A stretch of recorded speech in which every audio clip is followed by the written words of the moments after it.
Good morning, everyone. This is Arun here. I'm your English tutor.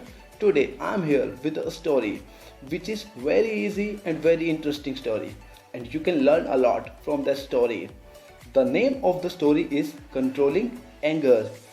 In this story, you will see how a father changes his son completely. कि किस तरीके से एक father जो है वो change कर देते हैं अपने सन को, who gets angry, जिसे गुस्सा आता हो. So, without wasting time, let's start the story. Story Controlling Anger, narrated by Arun Arvind. There was once a young boy. एक बार एक छोटा सा लड़का था who had problem controlling his temper, जिसे प्रॉब्लम थी अपने गुस्से पर कंट्रोल न कर पाने की. When he became angry, जब कभी वो गुस्सा हुआ करता, he would just say anything that came to his mind, तो वो कुछ भी कह दिया करता लोगों को जो कुछ उसके मन में होता, and hurt people, और लोगों को दुखी कर दिया करता.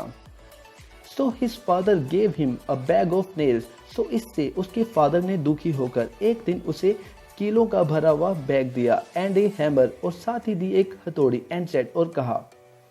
In this picture you can say what are nails. यहाँ पर आप देख सकते हो कि nails क्या होते हैं. Nails means कील and hammer it means हथौड़ी.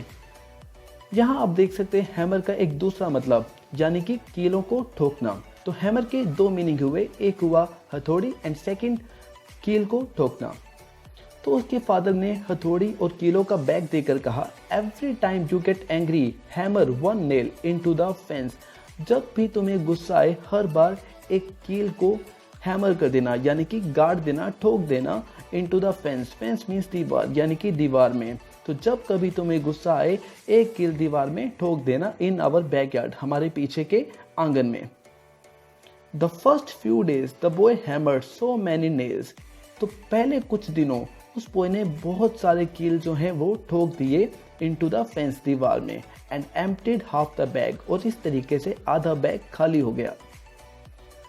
अब उस बॉय ने सोचा ये काफी मेहनत वाला काम है, क्यों ना मैं अपने गुस्से पर.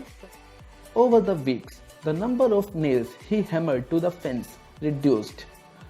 कुछ हफ्तों के बीतने पर जो नेल्स के ठोकने की जो संख्या थी वो कम होने लगी, and gradually his temper was much in control, और धीरे धीरे उसका जो गुस्सा था वो कंट्रोल में आने लगा.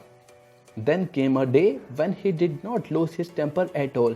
और एक दिन ऐसा आया जिस दिन उसे बिल्कुल भी गुस्सा नहीं आया. At all means बिल्कुल भी. His father asked him to remove one nail each day that he managed not to lose his temper. यहाँ पर उसके फादर ने उसे एक और काम दिया और कहा, जिस दिन तुम अपने गुस्से पर कंट्रोल करो उस दिन उस दीवार में से एक कील को वापस निकाल लेना. यहाँ पर आप देख सकते हैं कि दीवार में से जो कील हैं वो वापस निकाले गए हैं. Finally on the day the child was removing the last nail. और फाइनली एक दिन ऐसा आया जिस दिन उस बच्चे ने लास्ट कील भी वहां से निकाल लिया. His father says. तब उसके फादर कहते हैं, यू हैव डन वेल, तुमने बहुत अच्छा किया.